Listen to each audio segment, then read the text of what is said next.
was interviewed by the BBC, he said, "Do we have to do the interview face to face? Me here, you there, camera over there? Can't we do something different?" The interviewer said, "What do you mean?" And Genet said, "Can't we stand on our heads and let our feet do the talking?" Well, an idea should turn people on their heads. And George Baselitz famously does his pictures upside down, like this. Warum sind Sie kreativ? Überrascht mich. Ich habe angefangen, als ich mir keine Gedanken darüber gemacht habe, was das ist, kreativ zu sein. Das war vor vielen, vielen Jahren. Und damals hatte das was zu tun, sagen wir mal, als ich 14 war, mit Angeberei. Ich konnte etwas machen, was andere sich nicht trauten.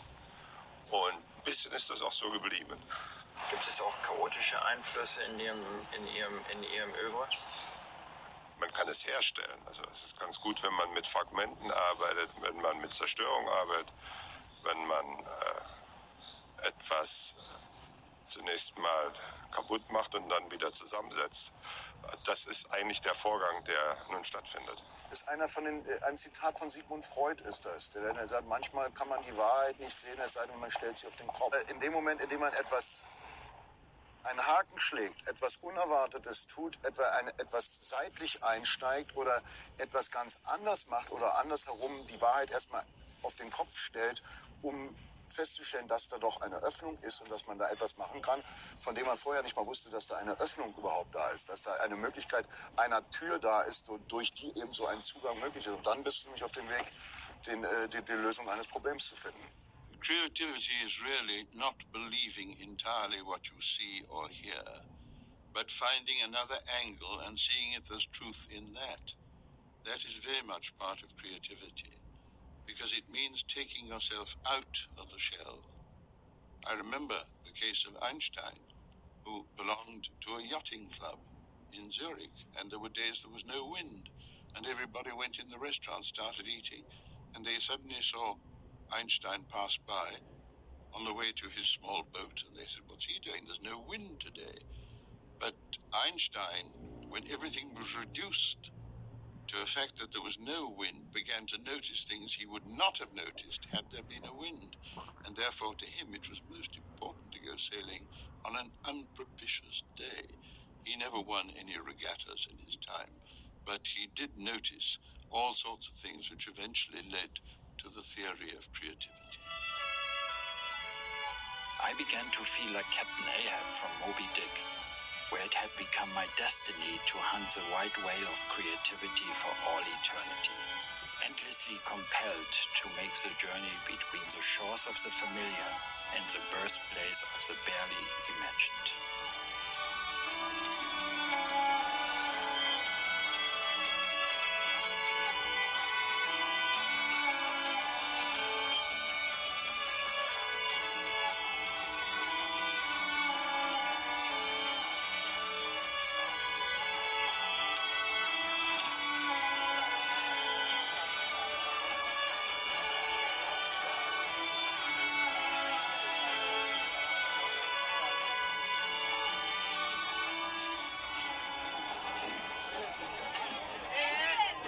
One very brief question: with all the great movies you did, why are you creative? What drives you? Oh gosh, that's such a hard question to give like in 2 seconds before I walk into the thing. I don't know. Something about I got the offer. I don't know. You tell me. That is something you need to tell me. I can't tell you. You need to tell me. What is it? Okay, we discuss it after you come off stage. What? We discuss it after you come off sage. I don't want to hold you. Excellent. Okay, but so that's all right. I wish I could, but I can't. Sorry. All right. I really actually at the end of the day, I do believe we are born with things that we do a little better than most of the people that we know or that we meet in our daily lives. I think that's where it comes from. If I have anything, it's because somebody gave it to me before I was born.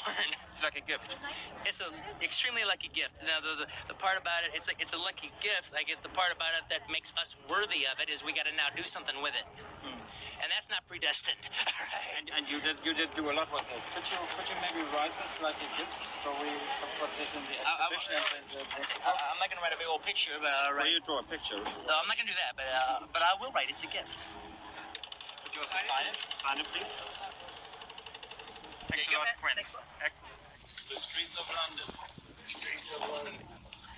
None other like it in the world. Here we So are. this is our cab. Last time I did this was with David Jones.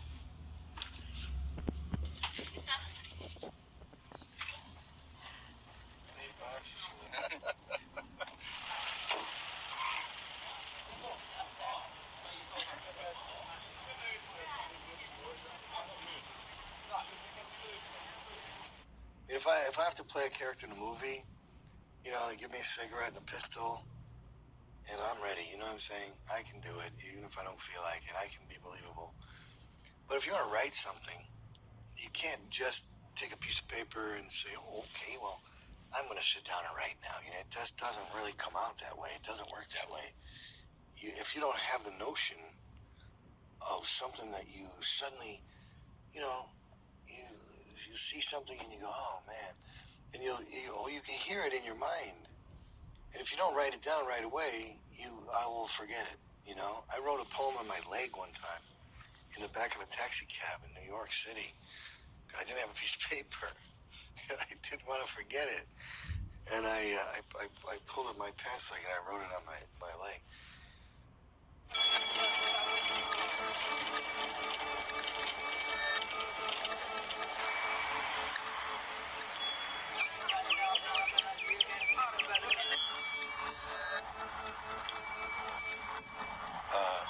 Why are you creative? Me?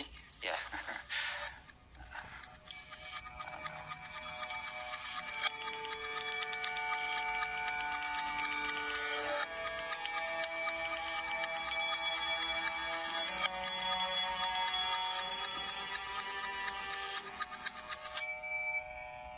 You know, it's always the same for everybody that you won't be understood. That's why people keep going, doing something or making something or saying something, because you won't be understood. But there is naturally a difference between ordinary people who want to be understood or artists who want to be understood. The people, so-called artists, has something given. This is not very fair. Sometimes unlucky, because his life is to make something. He can't stop. It's like a non-stop train. It's so uncomfortable sometimes. It's so rushing. For such a kind of people like artist or creator, doing something or making something means you can't live without it. Thank you very much.